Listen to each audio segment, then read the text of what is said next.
Hello, this is the Stories Beside channel. I release videos every day for you. Subscribe and click the bell.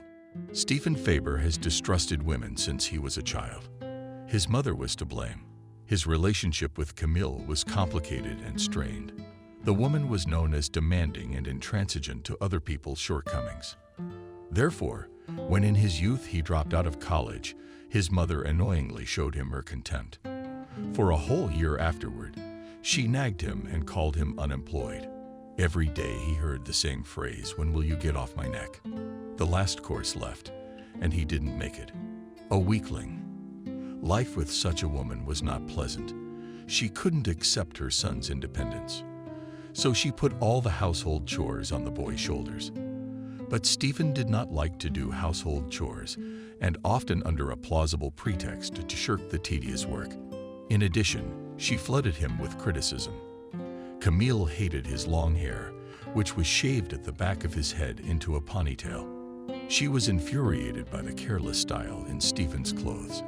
And most annoying of all was his nightlife, gambling online or going to the city's hot spots. But they weren't the guy's true hobbies. He simply found discharge in them when his mother had urgent business and she tightened her iron grip. Stephen enjoyed sitting at home, watching television, and reading books. Camille was a successful broker out of forking out decent money. Stephen, on the other hand, was wasting it. He was not wasteful, he just wanted to do everything to spite his mother. Since childhood, she considered her son a worthless person, worthless for nothing and weak character. Not once in her life did she consult with the boy growing up. The woman only told him how to live his life. But he was completely deaf to her moralizing, just did not allow the usurper to break his protective shell. It was a silent but stubborn protest. Sure, Stephen was used to the luxuries his mother surrounded herself with, but she did it out of pure selfishness, because everything in the house was arranged to her liking, and she was used to having her orders obeyed immediately. The mansion was 15 minutes from the city, near a small picturesque river surrounded by a coniferous forest. Stephen knew how to get aesthetic pleasure from communicating with nature, so he liked to walk around the neighborhood in the evenings. This habit was formed in his early childhood from the time when his father lived with them, and Stephen felt needed and loved. Even now, having become an adult and saying to himself the cherished word, his father, his soul, as if defending, becoming weak and receptive heart, warming the craving then and pleasant feeling of love and hope. Unlike Camille, his father Sam was the embodiment of the power of dignity and kindness. Many women looked up to him. You bet, such a specimen of enormous stature, majestic and muscular with a body in relief. He had lived and worked in the circus since he was a little boy. Such a monumental man dared not offend. He could not even get into a conflict situation that would make him angry. No one argued with him. This giant was a soft and kind dad. Next to him, Stephen felt protected, and he grew up with absolute fearlessness in his heart. He grew up very brave because his peers in kindergarten and at school looked up to his dad with subservience. They showed Stephen every respect and honor. His father's authority was unquestionable. It was worth people to look at him, and they immediately understood what real power is. Almost 10 years. Life with him suited Camille.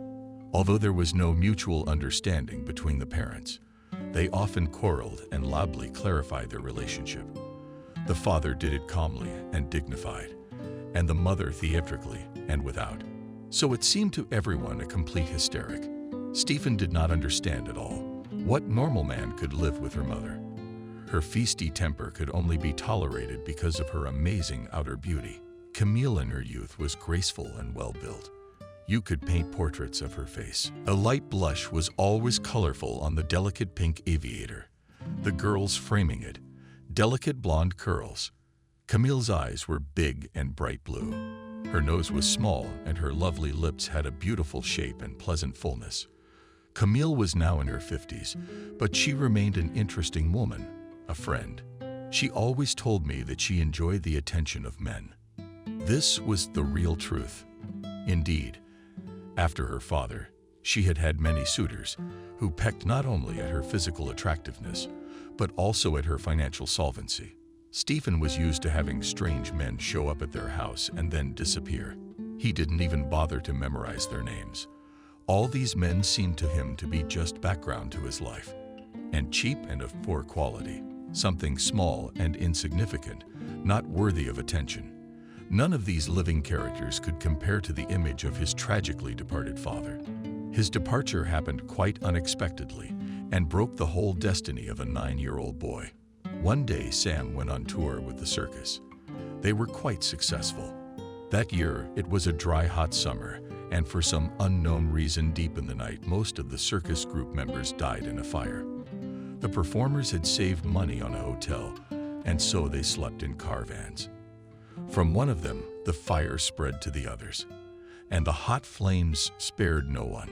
Only 2 administrators returned to their hometown, who did not skimp to spend the night in the hotel at their own expense. That was that. One afternoon, Stephen was left alone. Yes, he lived with his mother, but her attitude to her son was rather cool. Therefore, after the death of his father, the boy could not find anywhere that blessed source of unconditional love, which accepts the whole person and forgives him imperfections. Stephen would have liked to remain an open, brave, and kind boy, but circumstances did not allow him. His mother demanded that he stop being a sissy, went all the way, and with others behaved harshly, and all the peers, who subserviently ingratiated to him during his father's lifetime, now became insolent and insolent. They had been taking revenge on Stephen for years for Sam's strength. They laughed, they called him names, they beat him. At first he tolerated it, but then he became embittered and defensive, and showed his classmates his rage all at once. He didn't have to be friends with anyone else, but they stopped touching the boy. There was a big scandal at school when he bit their hands like an animal. He was stigmatized at meetings and councils, but no one wanted to understand the true motives behind the child's behavior. No one ever recognized that he was beating his teeth into the hands that had repeatedly stabbed him. No one ever realized that it was an outburst of humiliated boyish ego. After this incident, Faber Jr. was enlisted in the category of vicious bullies, but he did not make excuses to anyone. It was to his advantage. Finally, his classmates would leave him alone, afraid to avoid him. As always, people bowed their heads to boldness and strength. Stephen liked being alone more and more. He consciously chose silence. The boy rejoiced when classes were over and ran home with pleasure. There he would immerse himself and enjoy the solitude. His mother was always late at work, but even if she came home early, she was rarely interested in her son's affairs. All her questions were superficial, and she never listened to the answers. Camille was fantastically engrossed in her life. In the evenings, she and her girlfriends liked to go to restaurants, have another glass of expensive champagne or dabble in brandy, then spend time with a man and leave for an all-nighter with her beau at a hotel, or bring the Playboy home. Stephen spent all his free time on the computer. All his friends were on the other side of the screen. He loved the confined space of his own home and never went out. Camille had told her son explicitly that she dreamed of him living an independent life. And now, after he had dropped out of training, her hopes of getting rid of her own child soon were dashed. So she decided to lock him up. And Camille methodically sued her son for lack of a job. She strongly disliked his friends and girlfriends, although there weren't many. In the end, she gave him an ultimatum to either go to work for her firm or move out of the house to earn his own bread. Stephen was stuck in the office for over 2 weeks undergoing training. His mother strictly monitored it herself, sorting out his gaps in knowledge, blunders, and mistakes in practice. However, to her surprise, the woman began to notice that her son was rapidly advancing in the profession, had a good sense, and developed analytical skills. She did not wonder where her eyes had been before and why she thought the boy was an Ulyss. The woman was accustomed to extract her own benefit from any situation, so she immediately put her son in a responsible position so that everything would look rank in the eyes of inspecting organizations and in front of employees. Camille bought her son a fake diploma, and he officially started working. If in this son began to suit her completely, now she clung to his personal life, demanded to get a permanent lady of the heart, said that she wanted grandchildren. Stephen wondered to himself why she would do that. She rarely sees her son, and she communicates through the lip. And here are grandchildren. Probably her friends have made their own. She's got nothing to brag about. Stephen introduced her to two girls from the office. He said that he was friends with these young ladies and that they worked for her. Camille met them for a long time, explaining that these pseudo-ladies are not suitable for the role of his girlfriends at all. Stephen began to avoid such conversations, but his mother became more and more insistent every day. The boy was discouraged by her pressure and constantly invented excuses to run away from home. He could not tell his own mother that it was her example that had formed his disdain for women. He looked upon them only as objects for the fulfillment of his intimate needs. Stephen thought they were all mindless dolls. It did not even occur to him that girls could be interesting individuals. The prospect of a marriage relationship in general made him giddy and twitchy. He remembered for the rest of his life how his father suffered, how he wanted to be independent of his wife's whims. But his mother had blackmailed him, using her son's responsible attitude and guilt.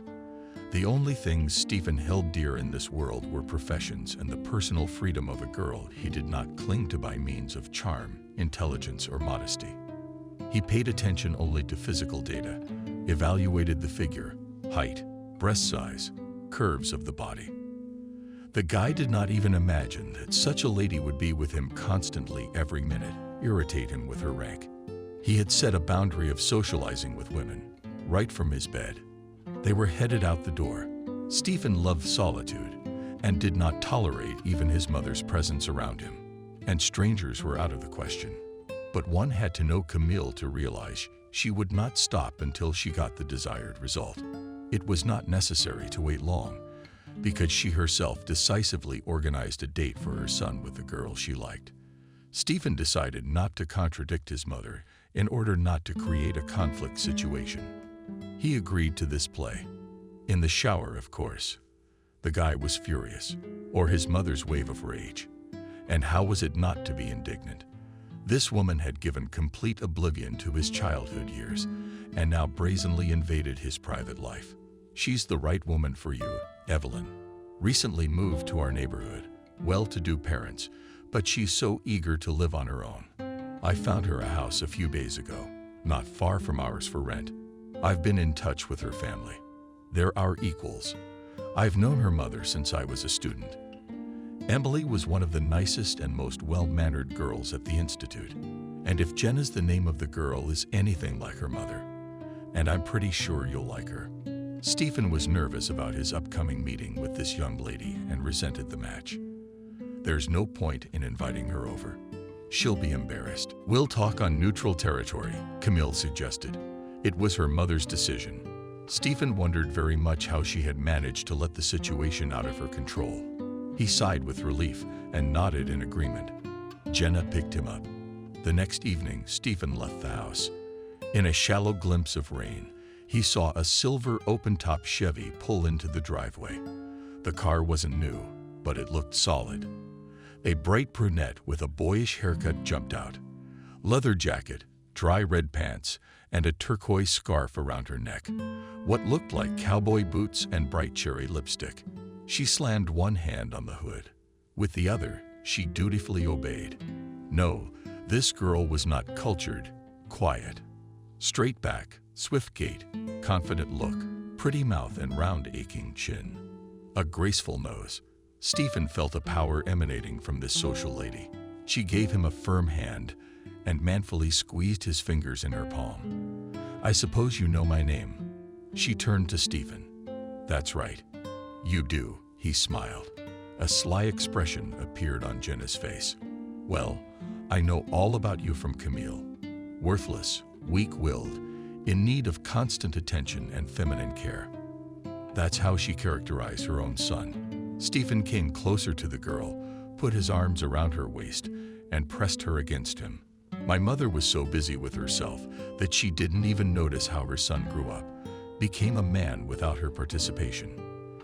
That's why the picture she has in her head doesn't match reality at all. Yeah, I'm a lone wolf. Yes, I'm a lone wolf. I'm not made for sentiment. But I know how to communicate with women, and you will have the opportunity to make sure of it. Laughing guy in the face of the command. The girl was not embarrassed and did not pull away. She calmly endured direct eye contact with him and even smirked slightly. When Stephen let go of Jenna, she walked around the car, leaned over to the control panel, and performed some simple manipulations.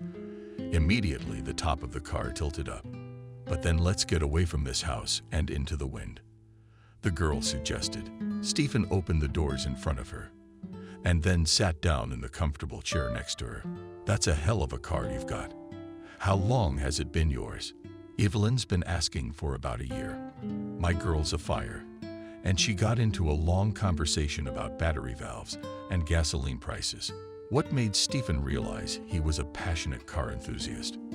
I've been having trouble with the open top, keeps coming down at the worst possible times, just like a pain in the ass. The girl continued her monologue. Before breaking down, there is a peculiar sound. I stop the car and strengthen it manually.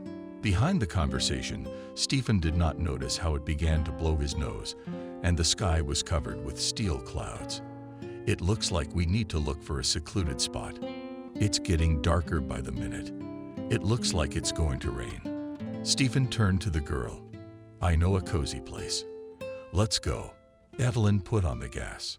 She drove Stephen to a restaurant on the other side of town. A few steps from her house, the parking lot employee grinned into his mustache.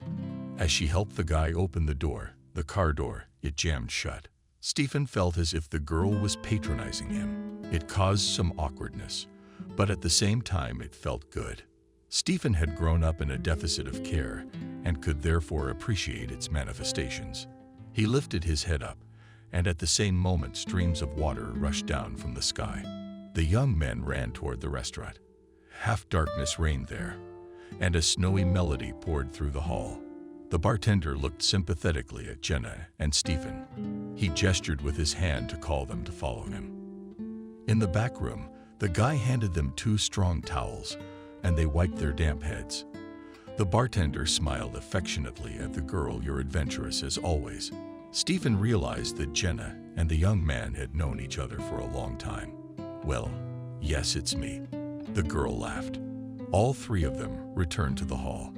Evelyn approached a vacant table in its depths. Come here, she whispered toward Stephen. He walked toward her, and she pulled him toward the table. There they sat across from each other. Soon a waiter approached the couple, and they placed their order.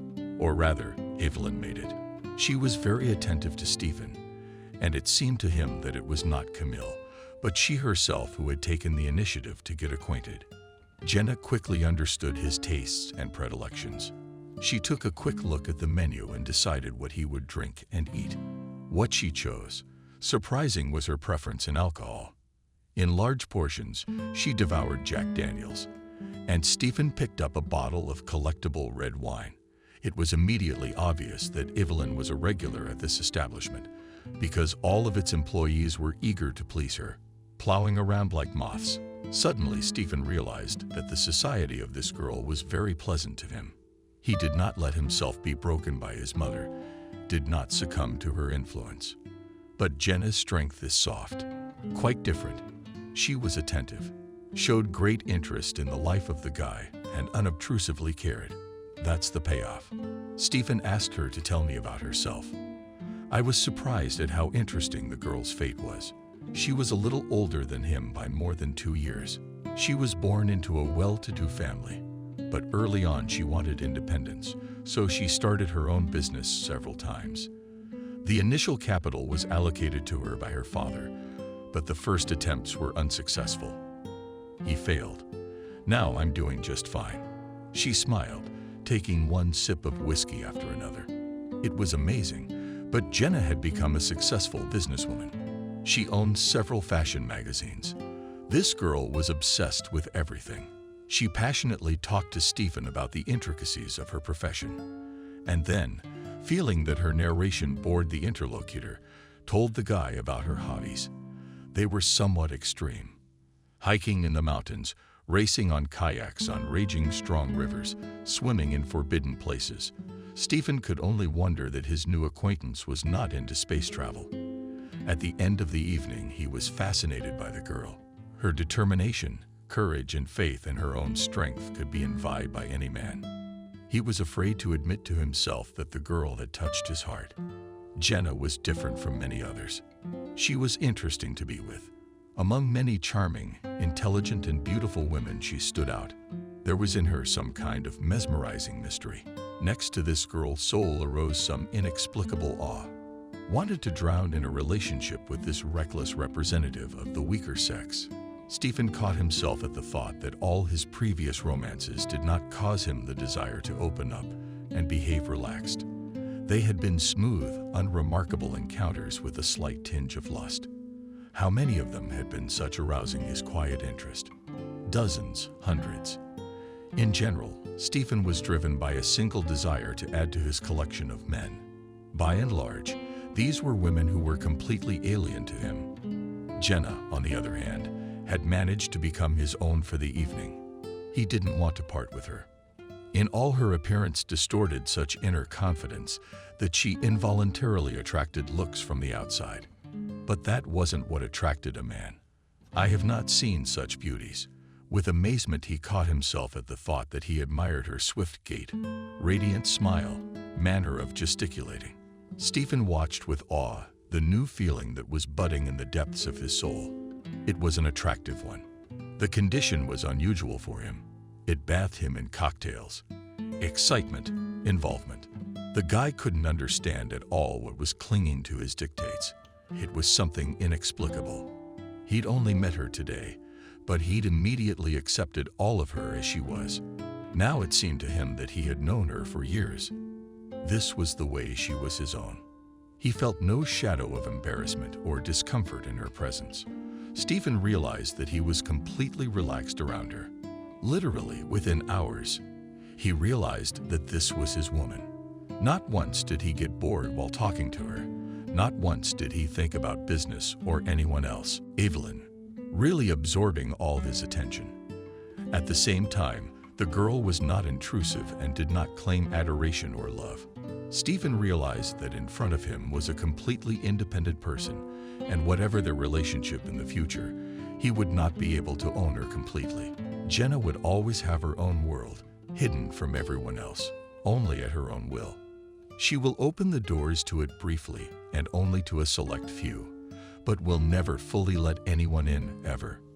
Not because she does not trust, but because it is her way of life, the need to have that very soulful island where you can freely enjoy your own fantasies, dreams, and reflections. Let's date, Stephen suggested. Girls.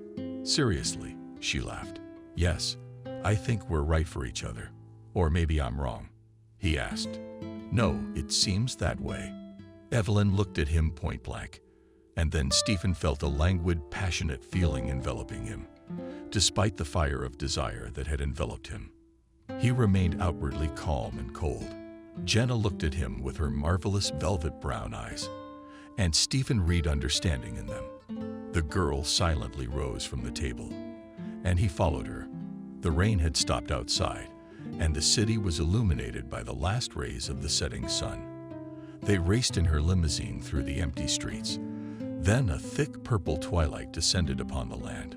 The couple entered a posh house with no one inside. Evelyn led Stephen into her bedroom. The room was in semi-darkness. She turned on only one night light, offered him a shower, and after he heard herself disappear into the bathroom, she came into view. Stephen, about 10 minutes later, and without false fuss, threw off her towels. The boy followed her example.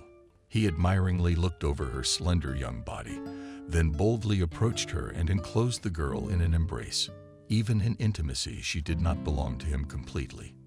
He then slipped away, then hot, then cold change of her emotional states, surprised and turned the guy on at the same time. He really wanted to possess her in every way. But even after he had possessed the girl, and was left with the feeling that Jenna did not belong to anyone. Nevertheless, he enjoyed being with her immensely. She knew what men wanted and knew how to enjoy intimacy with them herself. The girl easily gave him her body, but she wouldn't let anyone near her soul. Well, he pondered, so be it, but she's the most amazing woman I've ever met. Yes, I realize there will always be a distance between us. This is a woman who is a loner by nature. And of course, she'll never be my wife. She just won't want to lose her freedom.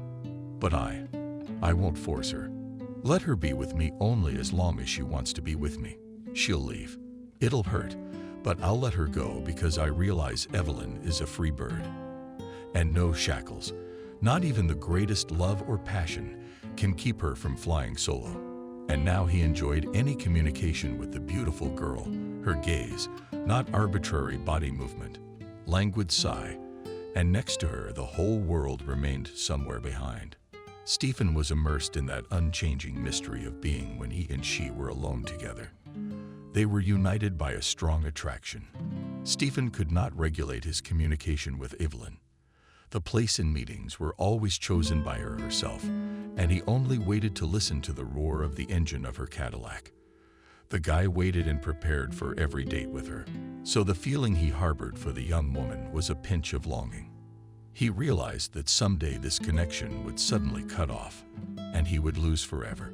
She overshadowed all his other women, became that fatal beauty, next to which it was impossible to hook up even one innocent affair.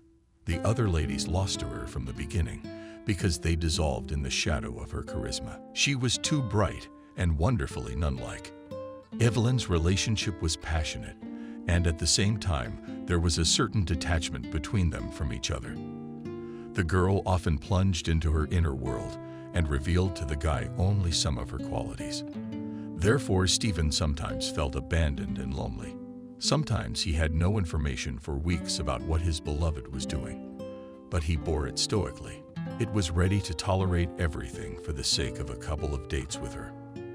Anticipation about the end of their relationship constantly tormented the soul of the man, as if he stood on a slippery stone in the middle of the raging elements and was afraid to fall. But the tragedy that occurred in life was more terrible than all his fantasies. It literally tore his soul to shreds. Stephen certainly knew that his woman had other men, and she often spent time with them. But the horrible revelation was that Evelyn was on drugs, and had been for a long time. Throughout their entire relationship, he had never noticed any signs of it. This sad circumstance determined the final chords of their love. Once again, Evelyn disappeared for a long time, and she was found breathless in a city hotel room. The cause of death was a drug overdose. Stephen was running around like a wounded animal. He wasn't ready to let Jenna go, not for good. He hadn't intruded into her world while she was alive, but to lose her irrevocably. No, it was beyond him. This tragedy had transformed Stephen from a young boy into a mature man. He had no friend or family shoulder to lean on during this difficult time. He experienced personal misfortune all alone, and it broke the lad's soul. He was still long stranger to the bottomless gaze. Jenna's velvet voice. Some nights he'd jump out of bed covered in vapors. He thought he could taste the sweet taste of her lips and the exultant scent of her body.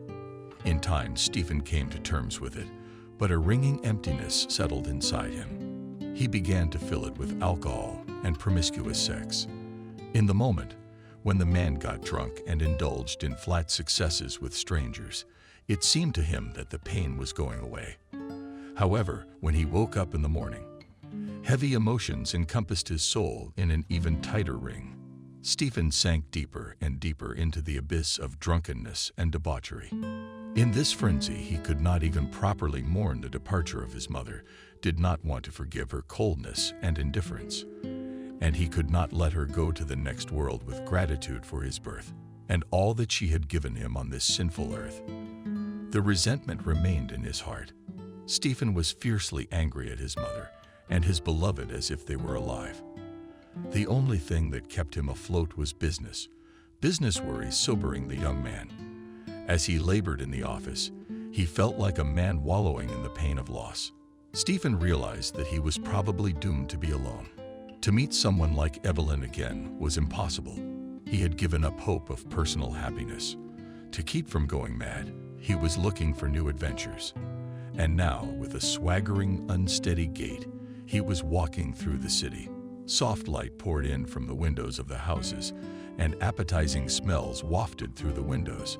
Somewhere a television was on, somewhere music was playing. It seemed to the man that there in the walls of these houses all people were happy, and someone needed them. He was in a hurry to get rid of this feeling and to leave the territory, where smelled cozy and happiness. Not because he was jealous, but because he was getting worse there. The man's hair fluttered in the wind, and he kept walking, unable to see the road. Out of the lilac haze of fog, a woman's silhouette appeared right in front of him, and he boldly went to get acquainted. The lady was beautiful and uninhibited. He stood in front of her and put his hand on her shoulder. The stranger did not even flinch, and Stephen felt better, for he felt the warmth of a human body. There was a gaping emptiness and an animalistic glint in the woman's eyes. He understood her without words, took her under his arm, and together they moved forward. At the inn, the night guest treated Stephen without resistance or objection. She gave herself to him. At 12 o'clock, he woke up in bed and found a luscious, hungover blonde beside him. His head split open, but he needed to get to the office, as he silently started to pack. The girl's face reflected bewilderment. "Were you paid to stay until 2? Let's stay together. We spent such a beautiful night." Stephen nodded silently. Overcoming the growing disgust in his soul was a mixture of guilt and squeamishness. He had experienced it when saying goodbye to random ladies. This condition was repeated every time. Stephen carefully concealed this attitude from his partners, but could do nothing about his own feelings. "I'm gonna shower and go to work. Will you leave a phone number?" the blonde asked. "Text me yours. I'll call you back." It was a phrase Stephen said to every woman he spent the night with, but he never called any of them back. Under the cool lines of the water, he came to his senses, but the munchies from last night were slowly wearing off. Feeling the degrees still playing in his body, Stephen decided to walk to the office. It was not far. He easily covered the distance of 1 block, but the day was heating up, and the hot August sun glared down on the young man. Stephen unbuttoned his shirt collar and walked over to the fountain. He realized that it would look rather strange. A successful businessman washing his face right in this urban facility. But right now he didn't care. Stephen walked over to one of the pounding water features and put his head under it, the illuminating currents doing their thing. He was immediately relieved and moved forward. In the public garden where the fountain was playing, not far away on a bench sat a girl. Passing by her, Stephen heard quiet sobs. Involuntarily, he turned around. The stranger was very thin and pale. Not a gram of makeup. Thin fingers of hands nervously passing pens. Textile bags full of tears. Big blue eyes. Stephen sat down next to her. "So, what are we giving here?" With a sneer, he asked. The girl flinched. The young man expected her to rudely answer him, to jump up from the bench and run away. However, she turned to him and often clapped her eyes. "You know, I am grateful to you for asking me what I am crying about. No one has asked me that for a long time. No one I know cares. They're all in a hurry. I think they're running away from their own and other people's problems. They don't want to empathize with their neighbors. It's like it's none of their business. It is easier to pass by than to get into the problem or help trustingly." The stranger shared with him. "Someone will say that you should leave your worries at home. But I have almost no close people. There is no one to ease my soul. One grandmother. She won't say no, she'll listen. But there are things I can't tell her. I'm afraid of disturbing her." Stephen looked at the girl with surprise and was amazed that she was so hasty in opening her soul to a stranger. He noticed that the stranger was very modestly dressed and realized her income was very modest. He did not feel sorry for the girl, but the situation was curious. Therefore, Stephen did not interrupt her, but listened attentively. You know, I went around all the offices in search of a job, and everywhere rejected. No experience. And my grandmother's pension is not even enough for food. She's a sick person, even though she's keeping up. But she's a sick person. A lot of money is spent on medicines, and utilities have to be paid. But I can't help her at all. She raised me. She gave everything, lived for me. And I don't get a chance to thank her. I can't get a job. That's all. I have no strength left. I just sit and cry. She cried deeply again. Stephen looked at her more closely and thought that he had never made such an unusual acquaintance before. "And what is your education?" he asked philologically. "I just went to school to get a job. There's a gymnasium across the square, and a teacher was needed." Stephen scratched the back of his head, and an absolutely wild idea occurred to him, and he voiced it. "I need a secretary here. Oh, take me. I know the computer." The girl exclaimed hopefully. "Well, you're in luck. I am the owner of a respectable brokerage firm, and I can help. I think you are literate in this regard." "Yes, I have a red diploma." The girl rummaged through her bag and showed it to Stephen. He pretended to scrutinize it. "Well, I'll hire you if you want to," and the girl's eyes flashed genuine interest. "Really? Why? Am I really going to deceive inexperienced ladies?" At these words, the stranger blushed thickly. "I'm very grateful to you. You're just saving me." Her eyes are more important again. "But don't feel bad, Wendy." She stared at Stephen in surprise. "How do you know my name?" "From my diploma, actually." I showed it to her. "Oh yes," the girl smiled trustingly. "But I have one condition," the man continued. "Oh, anything you want," the girl promised. And Stephen decided to make an experiment, to create a tempting situation for this young girl to see how she would react. He stood up and examined her from head to toe. And his type, of course. However, the girl's looks were pleasant, and the more he interacted with her, the more attractive he found her. Wendy had a lovely doll face with bottomless eyes, a dainty nose and pretty lips. She had stopped crying, and a delicate blush and charming round dimples appeared on her girlish cheeks. Stephen scratched the back of his head, then began to adjust the belt on his pants. "Well, anyway, you're going to have to do me an intimate favor. Well, right there in the office on your first day of work." After these words, Wendy often blinked her eyes. Her eyebrows rose up in surprise. "That's a must. But somehow I wanted to pay for everything in this life." "How did you put it?" "You don't have the money, so we'll take someone else's." Wendy was completely confused and insulted, jumped up from the bench, but then pulled herself together and boldly looked Stephen in the face. "Give me the address, please.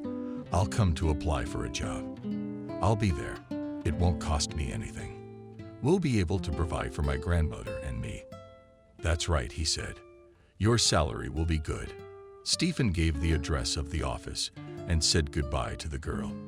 He was sure she would change her mind, wouldn't come to work tomorrow. Some fleeting, joyful feeling, like sunlight slipping among the clouds, lighted up the man's heart, but it immediately disappeared into the depths of his dark thoughts.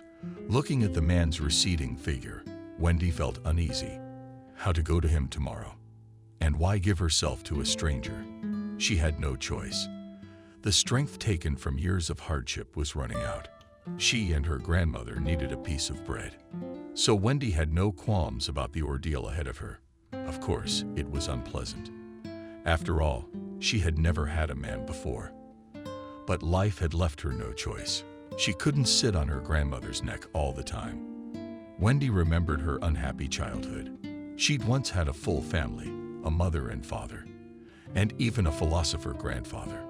A picture of him teaching her to read from a children's primer came to mind, on the porch of the village house. And then came this misfortune. Her parents had traveled with her to her grandmother's house, and there had been a gas leak. Only Vanessa and Wendy survived, thanks to the fact that they were sleeping in the far bedroom, window open. But despite this, they were also taken away from there by ambulance in serious condition. The doctors managed to pump the victims out, and then And then began a difficult litigation with the guardianship. Wendy wanted to take away from her grandmother because of her low income and advanced age. But the spirited woman fought to the end and won her granddaughter back. She realized that she could not give her a wide range of opportunities in life, but she could surround the little girl with warmth and love. And the woman did everything possible and even impossible to raise her granddaughter. Yeah, they didn't have much. Sometimes they even had to borrow food from a neighbor before the guardianship came. They both looked at them, drooling, but they couldn't touch them. And after the patronage of the social services, they took everything back. But they didn't want to part. Native people who loved each other, no one else could give them such happiness. And so, overcoming all adversity, they stayed together. Through ill health, Vanessa was engaged in lessons with her granddaughter. This made her a very good student. This allowed Wendy to enter on a budget. She remembered how she and her grandmother celebrated the occasion. With homemade wine from grapes that grew on their plot and fragrant strawberries from their own vegetable garden. It was small, but kept in perfect order. You bet, because they had been feeding from it for a whole year. They managed to grow potatoes, beets, potatoes, onions, dried apples from the forest for the winter. However, they had enough cherry jam to stock up on. Is 2 women too much to ask? Of course, Wendy wanted to have beautiful clothes and in childhood toys. But from a very early age, she realized that there was something more important than things. She treasured that warm and affectionate relationship with her grandmother. And she thanked God that she wasn't taken from her somewhere. Wendy was used to labor and discipline from childhood. Her grandmother's upbringing helped her to keep the best human qualities in her and always be herself. The girl knew that she was very strong, but now her soul was broken. Not every young shoulders could withstand the hardships she went through. However, the girl did not cry anymore, wiped the tears from her eyes, and decided that she would definitely go tomorrow to the office at the named address and do everything this paper man asked her to do. And then she would work faithfully.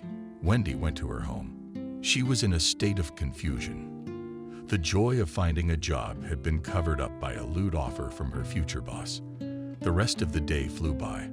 To forget a little and shake off the unpleasant feelings, Wendy did all the chores around the house, whatever she could get her hands on. By evening, she was tired. I decided to call Grandma for tea. Anticipating the pleasure, she cut in half a loaf and abundantly smeared it with apple jam. Although here she put the impressively sized sandwich in front of her grandmother. "Well, Grandma, do you want a hearty meal?" "Oh, that's what I mean. To live a life of pleasure," laughed Vanessa. "Yeah," agreed Wendy. "Now I'm going to shower, and I'll get in touch, and we'll go for a promenade before bed." The sun was sloping towards sunset when she and her grandmother went for a walk. They decided to walk all the way to the quarry. Not the nearest light, but pleasantly, reasoned Wendy. The rest of the day flew by. Wendy and Grandma loved these summer evenings. Easy for both of them. Walking along the forest road beneath tall pines, the quarry appeared in the distance, but already you could make out its dark Moldovan water. The crowns of the young spruce trees that had been planted near it a few years ago.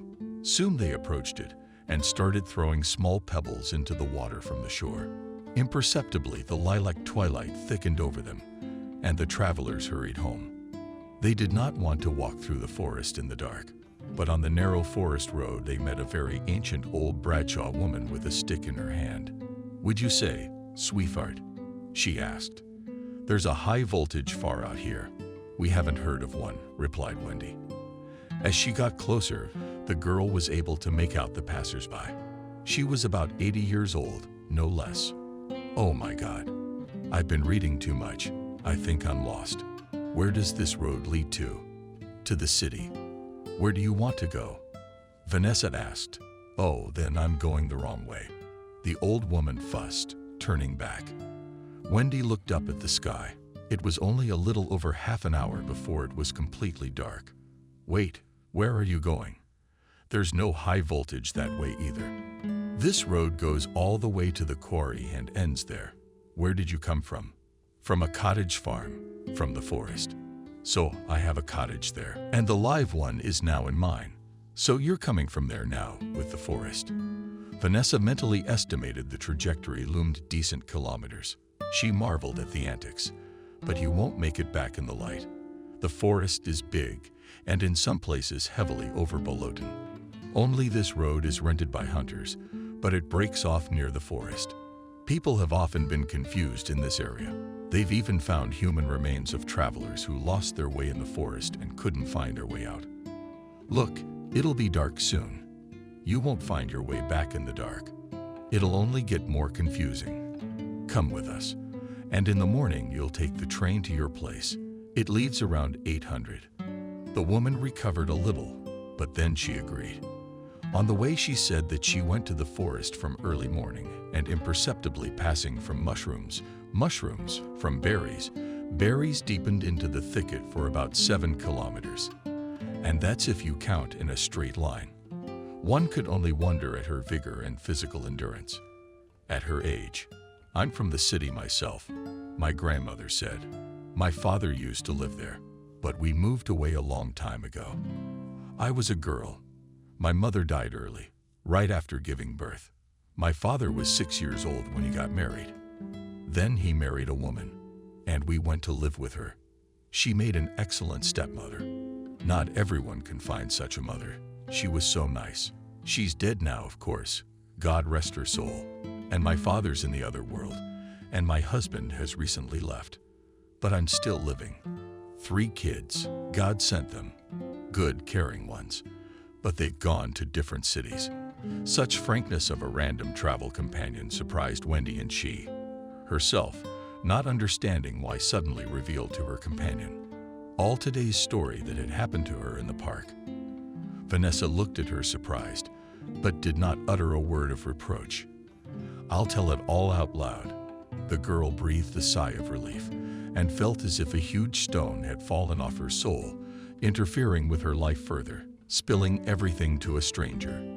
And she listened, nodding and mumbling to herself. During the conversation, they did not notice how they approached the town. At home, they took the grandmother as their own. And in the daylight, she did not seem so ancient. The women offered her shelter, a warm bed and hot tea with a loaf generously smeared with jam. The rays of light and the old woman's eyes were full of gratitude. After tea, she lay down and fell fast asleep. And on the morning before work, Wendy accompanied her to the electric train, comfortably settled in the carriage. Smiling grandmother in the open window waved goodbye to the girl, wrinkles in hand. Thank you, honey, that you did not abandon on the road. It's no big deal. You don't go into the woods alone anymore, do you? It's scary. You might not get any help. Thank you. I won't. I've had enough of walking. She smiled and suddenly added, and you, daughter, don't think that nothing just happens in the world. Go get a job. And that guy, don't be afraid. You'll do as he asked. Unexpected happiness will come into your life. Take my word for it. The train rumbled and moved off. At a loss, Wendy followed it. She forever remembered the kind, old woman's face and her shrewd, tenacious gaze. With 3 novelties, Wendy went to the broker's office. And what was Stephen's surprise when he saw yesterday's acquaintance outside his office. And she'd arrived before the office opened. Charming what? He thought. What am I going to do with her in terms of intimacy? And why would I want her? It's silly. Well, a young girl like that will be a wonder to me. Oh, hello, young one. He turned to Wendy. Honestly, I thought you weren't coming. You would have shown up sooner, though. Well done. But let's see how you do after you've checked in with HR, shall we? Let's go. He took her under his arm and led her into the office. Stephen felt her stiffen up, all wooden. Yeah, relax, he said. I'm not touching. Let's get organized. And by lunchtime, you'll be in my office, she explained. The girl raised her trusting eyes to him and nodded silently. Stephen noticed this time what beautiful, delicately furniture-colored hair she had had when they first met. It had been gathered into a ponytail, and now it fell loosely over her shoulders. It caused him to feel pleasantly under a cloud of sexual fantasy. Stephen walked into his office and immersed himself in his work. In contrast to his frivolous attitude towards the female sex, he went about his work in a collected and businesslike manner. He only broke away from it when Wendy timidly poked her pretty head in the doorway. Frankly, he had already forgotten about the girl. "May I come in?" she asked. "Oh, in time," he laughed. "I really am. I really want to, since you came, and we have a contract. Let's do everything quickly and disperse. You're already registered in the personnel department. Formalized." The girl answered fearfully. Stephen got up from his seat, walked to the door, and turned the key in the lock. "Well, hurry up and show me what you can do." Wendy began to slowly undress. "What's this?" Stephen's eyes rounded, and he stared in bewilderment at the knit pantaloons, small blue florals. "Lingerie," the girl answered bewilderedly. "From what grandmother's trunk did you get them?" The man just rolled with laughter. "No, my dear, they are not lingerie," he said, wiping tears from his eyes. "It's some kind of priority cling." He wrinkled his nose. "Look, go to work sometime. That's a very exotic outfit you're wearing." "I wanted something." He couldn't help himself and laughed. "I feel like I've undressed my grandmother." "Go. I'm unilaterally terminating our contract. You're making me cry." "Go ahead and don't take offense. But I'm really not mean." He often wanted to show off his sexual exploits to his buddies, but the pantaloon story suddenly became personal and untouchable. It was funny, but he didn't want to reveal it to any third party. Stephen caught himself smiling blissfully as he stared into space. "Good thing I have a separate office," he thought, and got to work. Wendy slipped out of his business suite and froze by the door. Complete confusion reigned in her soul. The girl didn't know what she should do. To be upset because she had caused Homeric laughter at the chief, or to rejoice that he had lost his desire for Polonsky like a tomato. She returned to her seat and tried to concentrate on her work. The next day, Stephen came through the reception area. He said hello to his regular secretary. Nancy was a beautiful lady with a mind-blowing figure, large breasts, and round hips, hers colored in various light shades. Her hair was gathered on her head in such a ponytail. Her makeup was bright and professional. She sat by the computer simply, nodding her perfectly painted guesses at the keyboard. He glanced toward Wendy. She, too, was at her workstation. Meeting the chief's gaze, she all folded up and literally squirmed in her office chair. Stephen felt as if the fragile girl was about to disappear into space. "Hello," he said casually. "You could say congratulations on your first day of work. Yesterday was a baptism of fire." He smirked meaningfully, and the girl blushed. "I will." What questions he had for Nancy. She's in the business. "Nancy," he turned to the secretary. "You distributing the duties so that it's easier for her for now. What about you is more complicated. You understand, while she gets up to speed." Of course, Stephen performed everything to the best of his ability. "She's a girl. She's got a high typing speed. I checked it out. We have a lot of turnover. I'll just give it to her now, and I'll take care of the urgent stuff." "Nancy, what a clever girl you are," Stephen said with admiration. A satisfied smile stretched across the blonde's face, and Stephen entered his office and immediately forgot about both ladies. He was so absorbed in his work that he often didn't hear what was going on around him. When the man left the office in the evening, he found Wendy alone in the waiting room. "This is for you." Stephen pulled out of the bag several packages of expensive French underwear. "That these are normal underpants?" He grinned. The girl blushed thickly. "You what?" "I don't need anything." "Yes, you do. I saw it with my own eyes." "And what you have? Burn it. In fact, you know what? I'll give you a bonus. You go to closet, change your hair. You know, all that feminine stuff. And that's a must, of course. Otherwise, I'll fire you for sure." "Well convinced," she agreed. While Stephen went down to the exit of the building, on his face waited a mysterious smile. But it happened to buy underpants for the secretary, not for his mistress, not for his wife. but just from the street. He shrugged his shoulders, but noted to himself that he was in an elevated mood. A week later, Nancy literally burst in on him with a perplexed look. She turned to the chief. "Stephen, but what a good girl. Indeed, her help is invaluable. But I can't get her to dress differently. It's such junk that our partners are horrified when they look in the waiting room." Stephen took his head off the papers, and it hit him. The girl had absolutely no money, and he'd forgotten what he'd said about the bonus. "Nancy, I'll take care of this matter myself. Go to your office," he commanded. When the man left his office, it was already dark outside the window. It was the 11th hour of the night, and Wendy was still sitting at her desk in the same pose. "What are you doing here so late?" he wondered. "Yes, I wasted a lot of time while I was sorting it out, and the documentation needs to be done for tomorrow. So I stayed late," quietly whispered the girl. "And you diligently," grinned Stephen. "It's a pity only in the business sphere, in others not so much." He gave her a sly look. Wendy stood up from the table and mumbled embarrassedly, "Well, I finished. Permission to go?" "I'm not." Stephen said with ostentatious distinction that it was getting late, and such valuable employees I prefer to drive personally. "So please, mademoiselle, gentlemen, welcome to my private car." He theatrically gave the girl his hand, and she trustingly accepted it. Together they went downstairs.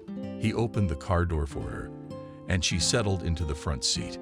The engine roared to life, and the crossover sped off. Wendy gave a startled gasp.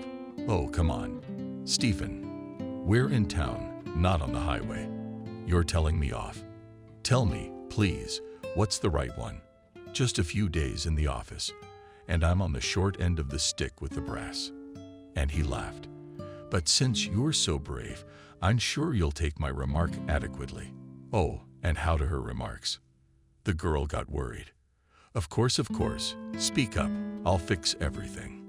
"Well, it is not on the documents. Do not worry," he calmed the girl. "It's on your appearance. You see how stylish Nancy is. You, too, need to tidy up your closet to match your business status. But we've safely replaced some of the old stuff. At least I hope so." Stephen glanced meaningfully at Wendy, and she lowered her eyes. "Come on, you're embarrassed in front of the chief, with whom you were one step away from an intimate moment." Remembering the situation, the man was in a playful mood. "So I haven't gotten Stephen's first paycheck yet to buy the clothes I need," justified Wendy. "But I can't wait for you to get it. It's in the accounting department, and I can't give it to you sooner. Why don't you and I stop by the convenience store and pick out something for tomorrow anyway? Nancy's been buzzing around. It's a distraction from work." "But why would you want to spend so much money?" asked the girl. Wendy exhaled tiredly. "Stephen, but let's go in private. Call me Stephen. That's one. And two is let me decide for myself, unnecessary or not unnecessary. Not for me. Why don't you cut the crap and wear it normally? And then we'll decide about this money, all right?" Wendy nodded in agreement. Stephen led the girl to a boutique with very expensive clothes to her questioning and indignant look. He had already prepared the necessary arguments.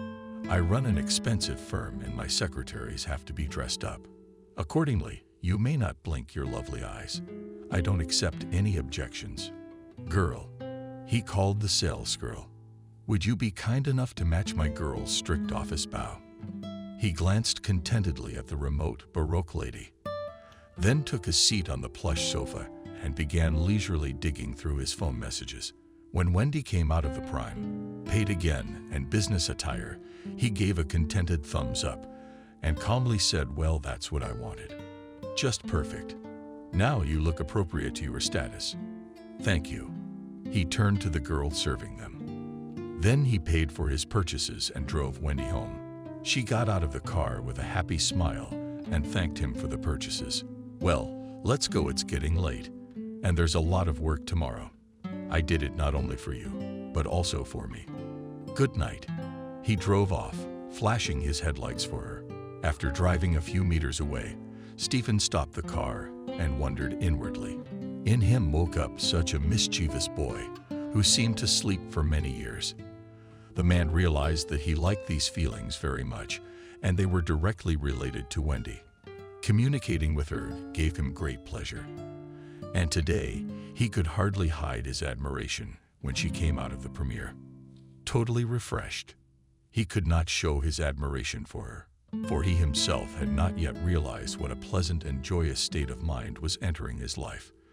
To Stephen, this feeling was absolutely new.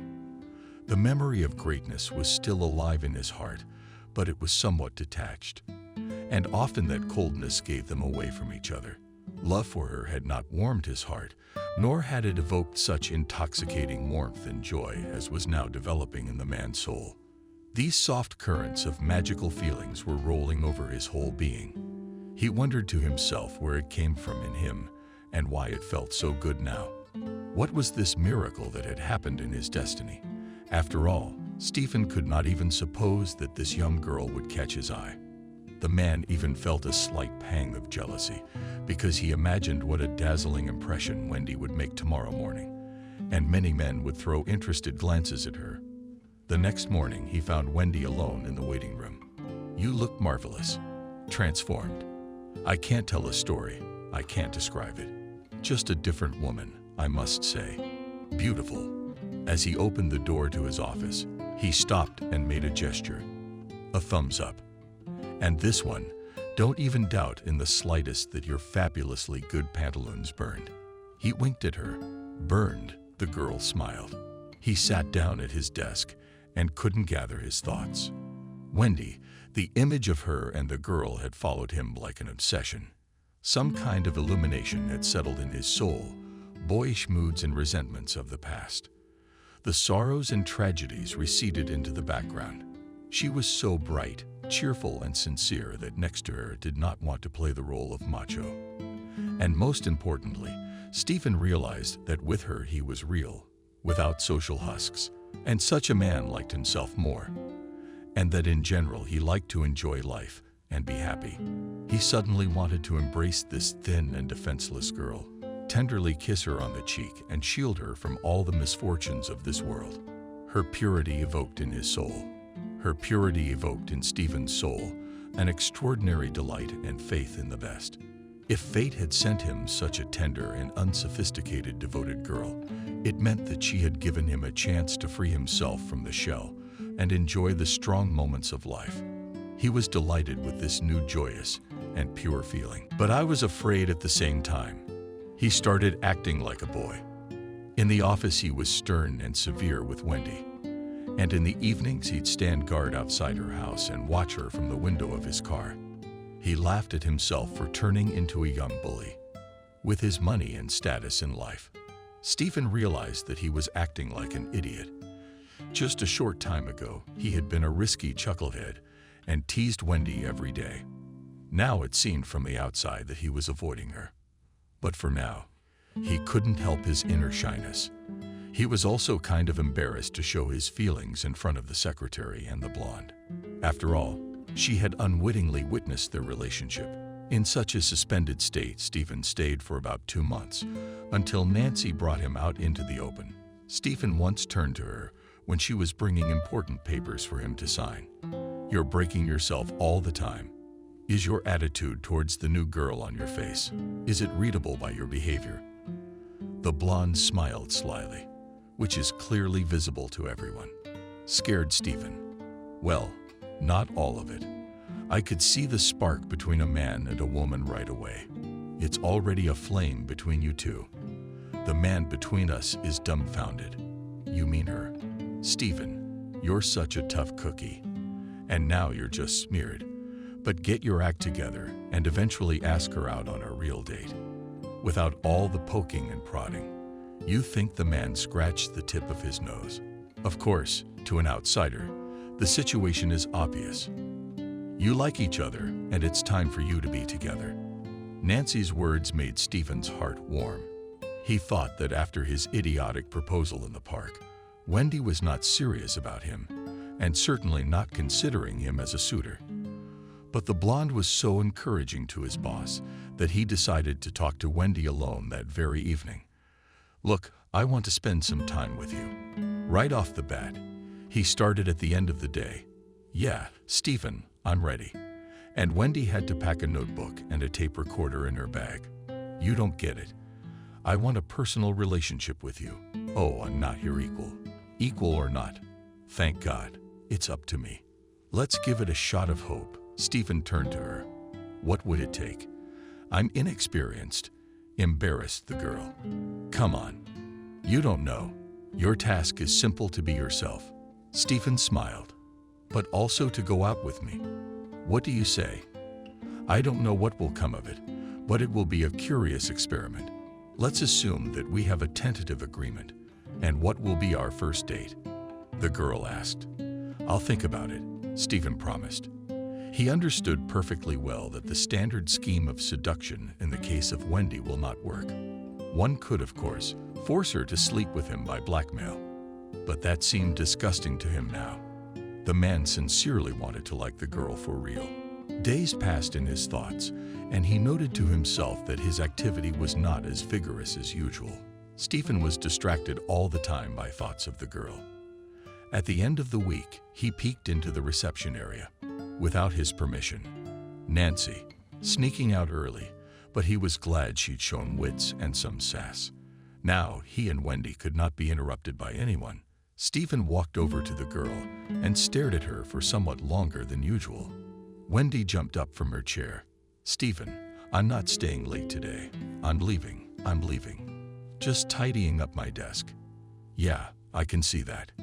Good for you. You're getting the hang of it. Except I asked you to call me Stephen when we're alone." "No, I'm gonna go by my first name in the office. What do you want to do?"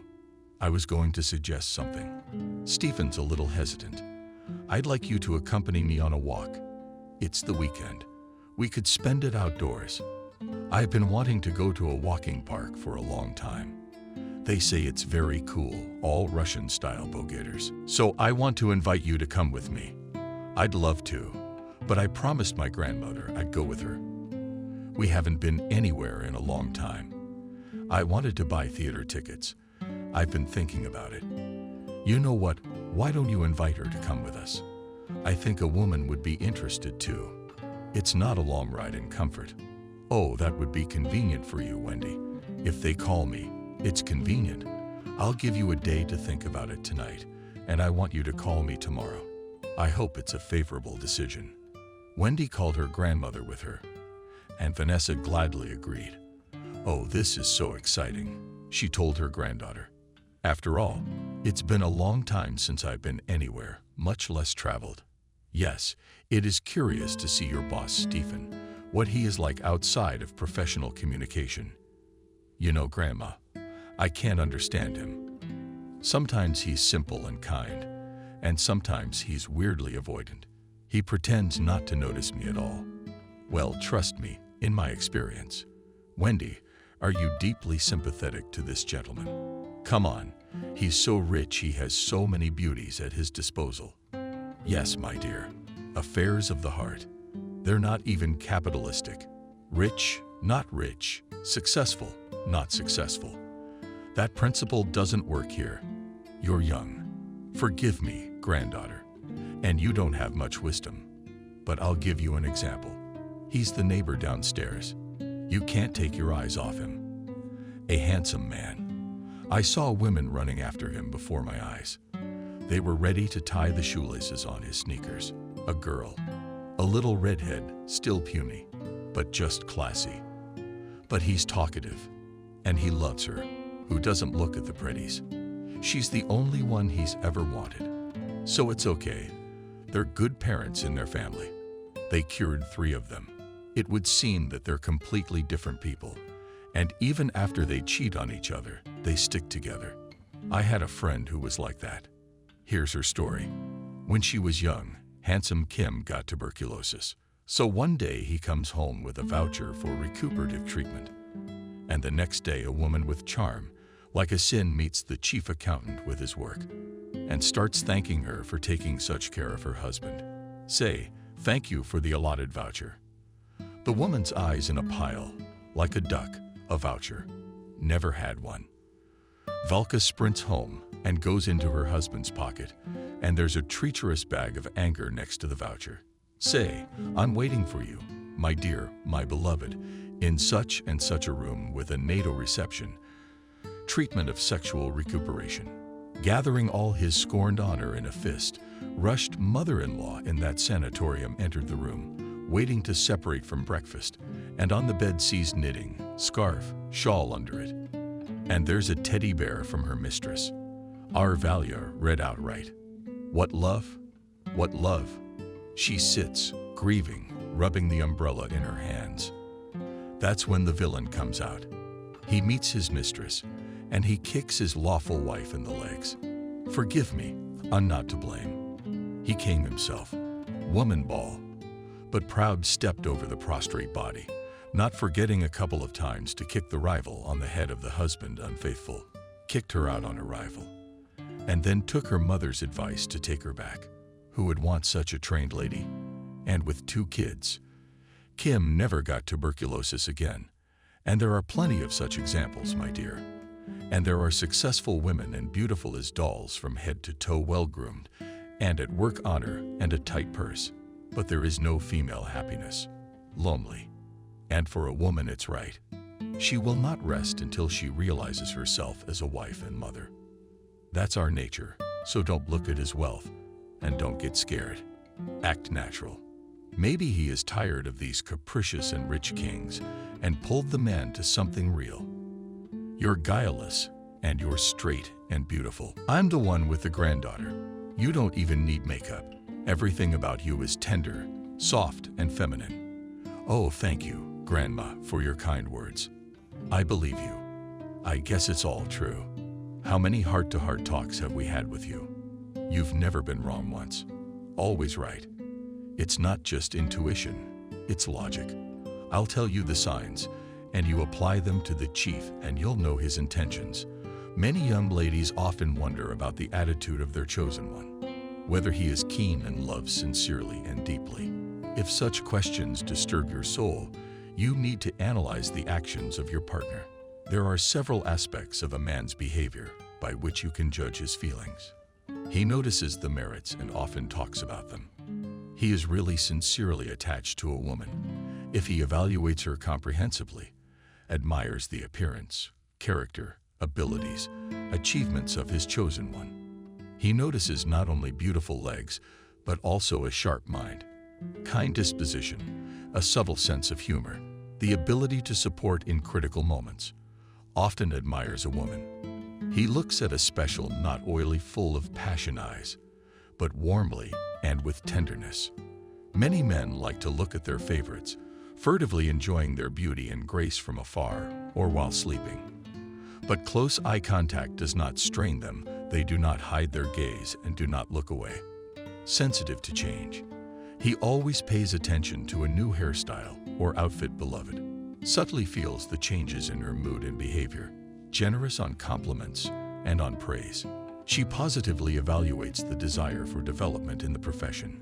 Well, or culinary experiments in the home kitchen. He wants to be close. He lets the chosen one into his space, offers to meet on his territory, gladly shows his home, office, dacha, strives to spend with his beloved as much time as possible. He is comfortable in her society in a busy work schedule. A man like this will always find time. He will call or write a message. And if men prefer to meet in hotels or in the apartment the partner comes up with a lot of excuses about communicating at home. Rarely calls and writes, so he is not in a hurry to let her into his life. He has to be patient. He's willing to wait for his lady. That goes for everything. Does the girl dress up for a date? Is she late for a meeting or pulling for intimacy? If a man is reverent about the chosen one, he does not rush her with important decisions. When a woman really hooked him, he will be patient and show patience, whether she is capriciously uncollected or not in the mood. Wants to be liked. He makes an effort to look good, pays maximum attention to his hair and clothes, chooses perfume carefully, wants to become closer in the spiritual sphere, so he is actively interested in the worldview, hobbies, friendship of the chosen one. When meeting, he shows gallantly, demonstrates his best qualities. He also values her opinion. If the partner plans a long-term relationship with his chosen one, he listens to her advice when choosing clothes and food. He discusses with his beloved creative projects and prospective plans, allows you to evaluate his actions, performances of movement. In a positive way, he perceives critical comments, and if he considers them fair, he avoids blunders in the future. He also shortens the distance. It is pleasant for him to be in the same space with his chosen one. Therefore, he will not build the boundaries of communication with her, and the desire to be closer is well traced at a random meeting. A loving man opens his arms wide. He smiles and begins to move towards her, not hiding his joy. But if he crosses his arms on his chest, scratches the back of his head, and his smile looks strained, the presence of a lady is not part of his plans. With his entire appearance, he will make it clear that meetings are better planned and limited in time. He demonstrates his achievements. He gladly shows his beloved all the merits of his life. A special disposition and trust are indicated by those cases when a man offers his lady to use his phone, tablet, put on his shirt, try on sunglasses, sit behind the wheel of his favorite car. He spares his beloved's feelings, twiddling his thumbs. He tries to avoid conflicts or situations that upset the chosen one, will not play on her weaknesses and pain points. The first to initiate reconciliation at a rift will stop a protracted dispute.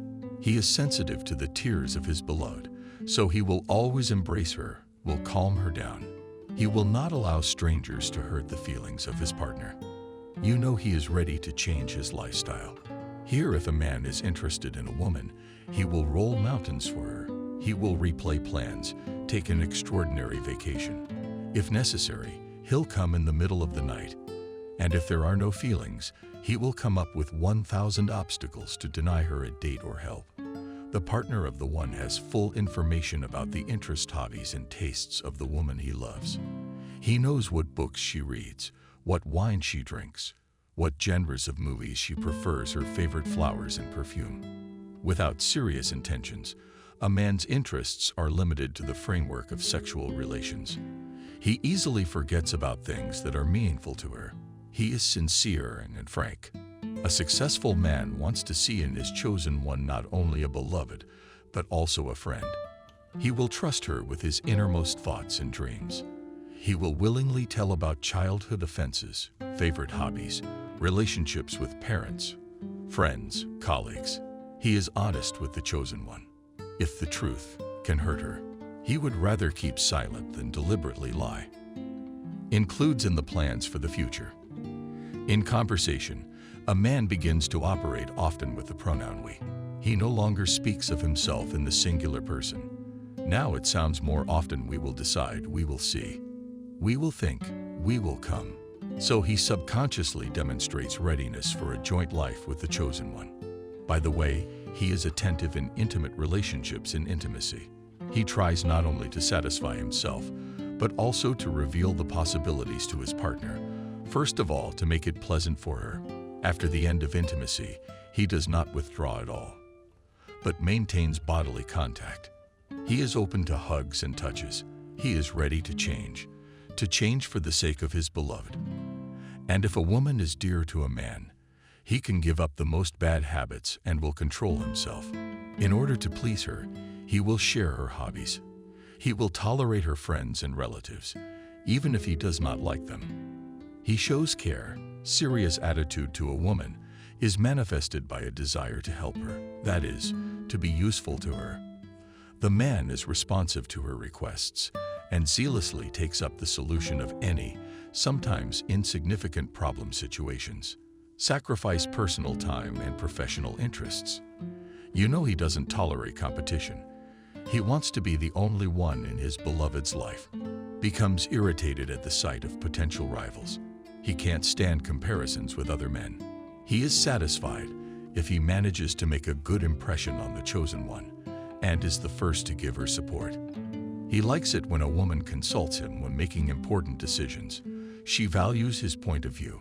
Next, he takes care of the expenses. A man is not in a hurry to pay for a partner who does not interest him, but for his beloved, he will not spare anything. He is constantly invested in her beauty and health, pays for the election in restaurant stores, provides her with a decent life. This is very important for him. Be a leader in the material sphere.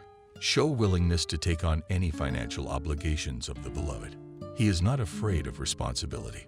He willingly tries on the role of the head of the family, is ready to make important decisions and implement them, voices a desire to marry, become a father, takes care of his loved ones, introduces his parents and relatives.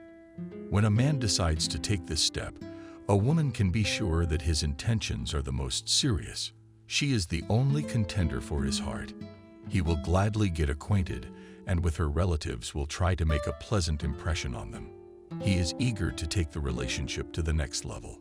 A man interested in a short sexual encounter. He constantly comes up with some ridiculous excuses, preventing the reunion. And if his intentions are serious, he moves the relationship along. After meeting his parents, he offers to come over, and then he proposes. Vanessa finished and looked intently at her granddaughter. "How much is similar?" she remarked with surprise. "That's what I told you. So let's go, since we're invited. Besides, I can see you like him too. I don't understand him, but I can see he's got a good heart. All right. Well, let's see the boss outside the office." The young woman laughed wickedly. The trip was indeed a pleasant surprise for them. On the road, Stephen made a lot of jokes. He was alert. Wendy liked the fact that he did not ignore her grandmother's wishes.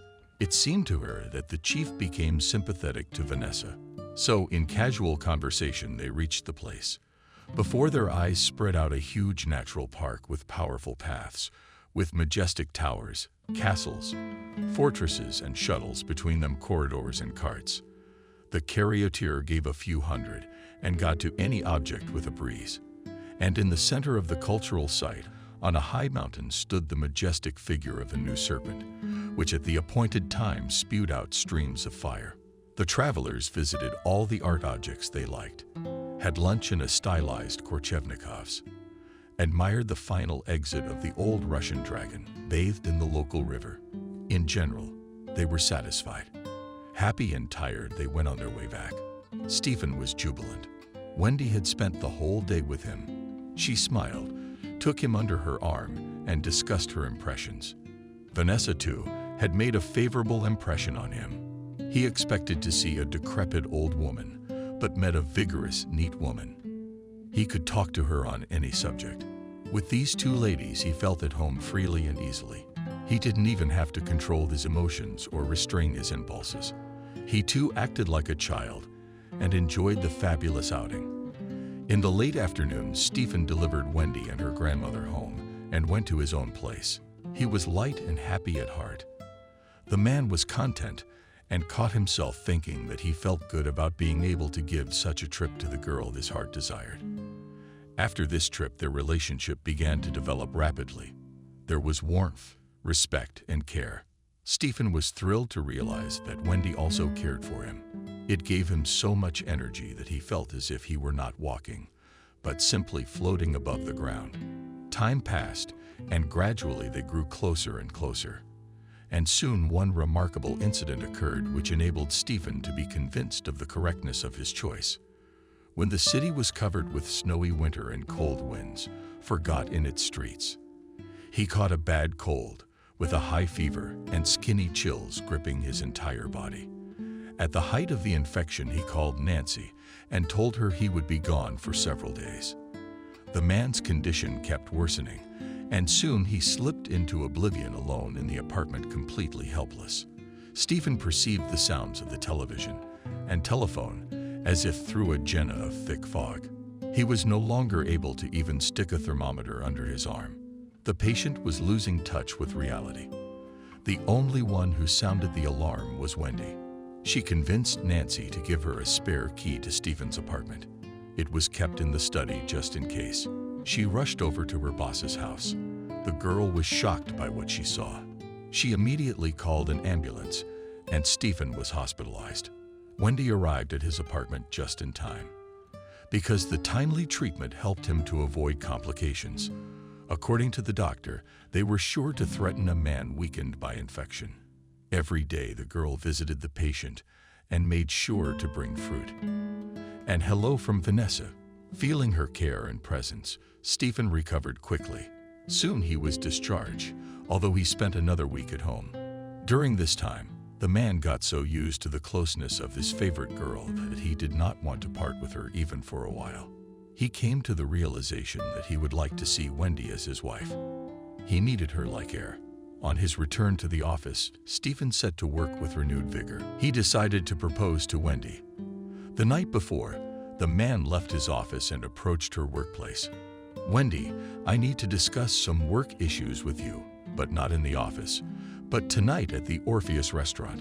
I'd like you to be ready at 9 o'clock. I'll pick you up. Dress code. Parade objections will not be accepted." That's not a request. That's an instruction. Wendy was surprised at the way he spoke to her, but did not object. "It will be carried out to the best of my ability." "Not to worry," she replied theatrically, continuing to type on the keyboard. When they arrived at the restaurant, a table had already been set for them.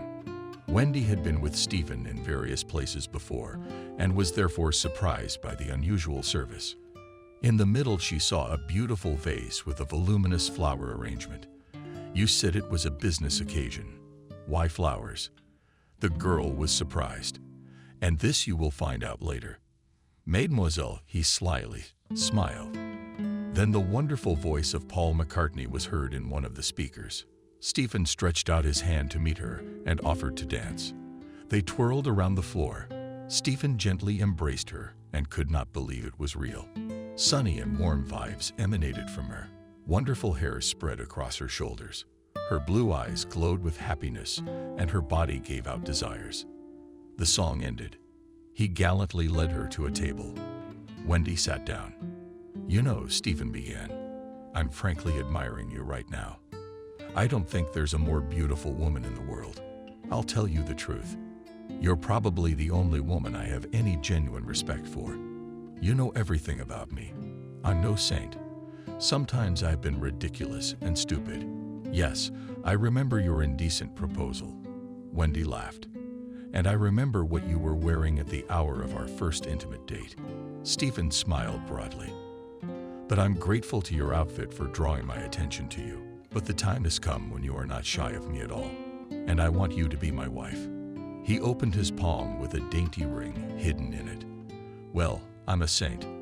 All that remains is to ask Vanessa's blessing." Wendy raised her matchless cornflower eyes to him, and he saw in them so much love and tenderness that his heart leaped with happiness. "Can you imagine? I agree. Because from the very beginning I couldn't refuse any of your offers, even from indecent." The girl squinted slyly. "That's the effect you have on me. You could say, hypnotically. I am ready to sacrifice all my principles and morals. Vanessa has long ago figured you out. 6 months ago, and you charmed her from the first moment you met her. So I take it that's a complete agreement." "That's right. You, Stephen, understand. Give me your ring." Stephen complied with his beloved's request, and on this occasion they drank 2 bottles of champagne, then had a delicious dinner and several times twirled in a slow dance. Stephen remembered how unsophisticated Wendy used to be, and he desired her more than anything else in the world. Very delicately and carefully, he was teaching her to open herself up to passion. But it wasn't even about intimacy. Although their physical union was getting better and better each time, Stephen felt in Wendy an absolute kinsman. This beautiful girl had found a place for him in her soul. She was truly his other half. Stephen felt responsible for a woman for the first time and did not avoid her. He was ready to fight back hard for encroaching on his girlfriend's insecurities. No one in his presence would offend Wendy by word or deed. She was completely under his protection, and it was from her that the man felt a mental and physical togetherness that could only be dreamed of. How had this girl managed to win him over? He did not understand. What fascinated him was Wendy's sincerity and selflessness. She really gave Stephen the kind of attention and care that he had dreamed of as a child and received only from his father. Only now in this affair with Wendy, he realized that Prochor had managed to plant in him his best life principles. So he valued simple human values: mutual love, respect, sincere care for each other. A difficult childhood and frivolous youth pushed all this into the background and replaced it with phantom attachments.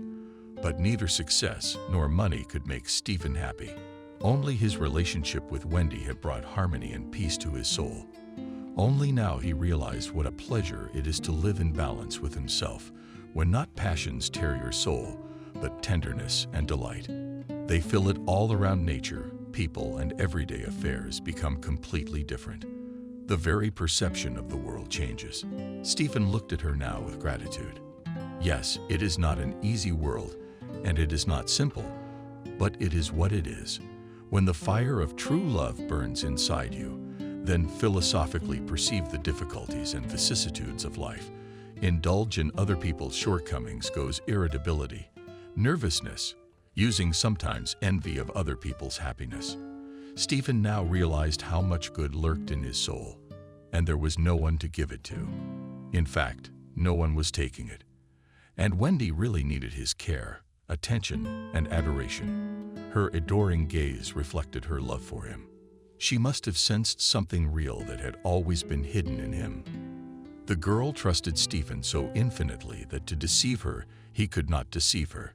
He realized clearly that Wendy was the cornerstone through which he had come to love life itself in all its incarnations. With her, he had discovered one immutable truth. He was giving himself to her and deriving great pleasure from it.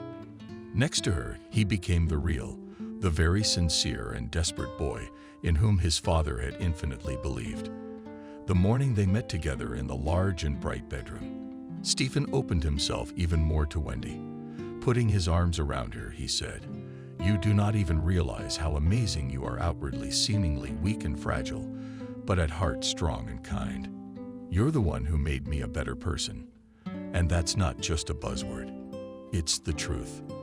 I not only fell in love with a beautiful woman, but through you I became real. I got my self-respect back. Gone are the resentments, the fears. Through you, I've come to love the world. I have no complaints about it. It's given me such happiness. You have no idea how good it feels to be with you. I can't explain it to you, but I can show you." And he brought it to her lips in a passionate kiss. After a while, their private life became such that Stephen was breathtaking. For this, he was grateful to Wendy. She enjoyed learning all the intricacies of a close relationship between a man and a woman. Stephen sometimes became wildly frightened that he could pass it by. That and sobbing on the bench girls. He thanked God and fate that by some instinct he had seen the gorgeous woman hidden in this humble poor girl. Wendy had turned out to be a splendid wife. She was not afraid to quit her job and become a housewife, organizing everyday life and recreation for her beloved. Brought her great pleasure. The woman did not regret this step because one by one they had children, a healthy, strong boy, Rick with the same marvelous eyes, just like their mother's, and then a searing brunette with clear brown eyes, just like Daddy. They say girls who look like their fathers grow up happy, and vice versa. Boys who are lucky enough to inherit their mother's looks also become lucky. Stephen felt perfectly at home as a husband and father. He felt at ease, actively realized in the professional sphere, and was the main provider in the family. Even in his strict schedule, he was sure to allocate time to communicate with children when they grew up. On an equal footing with his wife, he attended parent-teacher conferences, participated in school life, took them to sections and additional classes. Vanessa lived to see his great-grandchildren and had time to nurse them. This kind woman passed away at the age of 90. Her soul departed peacefully to the kingdom of heaven in her sleep. During her lifetime, she refused to move in with the young and remained in her old home. Stephen did his best to make it more comfortable and sympathetic. He showed her respect to the end of the woman's life and considered her a kindred spirit. Thanks to his personal happiness, he was able to let go of his resentments toward his mother and remember the isolated moments of happiness she was able to give him. Celebrating the anniversary of their acquaintance, the Faber family recalled the incident of the indecent proposal and all the consequences that followed. A grateful heart now beat in Stephen's chest. He had grown to love the rain. One day, he came out of the office and realized that a downpour was about to break out. The scent was hard to describe. It smelled, especially of variety in foreign lands, and intensified with every minute. A lightning bolt flashed, like a flaming branch in a fire. It was followed by thunder. Droplets swiftly approached the ground and bombarded leaves, flowers, and grasses. Music was playing in my head. Stephen looked at the rain and saw a miracle. He admired how the raindrops gently touched the delicate greenery and tenderly, but washed away the flowers and hid in the thick grass. A heavy rain filled the street. It was in moderation, moving in rhythm and ringing. The August rain is young, and he cannot understand the wisdom of autumn. Men invite his youth and realized that he himself had entered the season of wise maturity. Stephen felt like raising his arms towards him and shouting to be heard. I'm a happy man. I feel crazy good. I love and am loved. Suddenly, the sky brightened, and the sun appeared from behind the clouds. Stephen, satisfied with the games of nature, and himself looked around and was pleased with the result. It seemed to him that the trees were younger and the flowers smelled sweeter. He looked up. The clouds were flying away, slowly turning into intricate shades, and a bright star named the sun lit up. And we will wait for the pure world.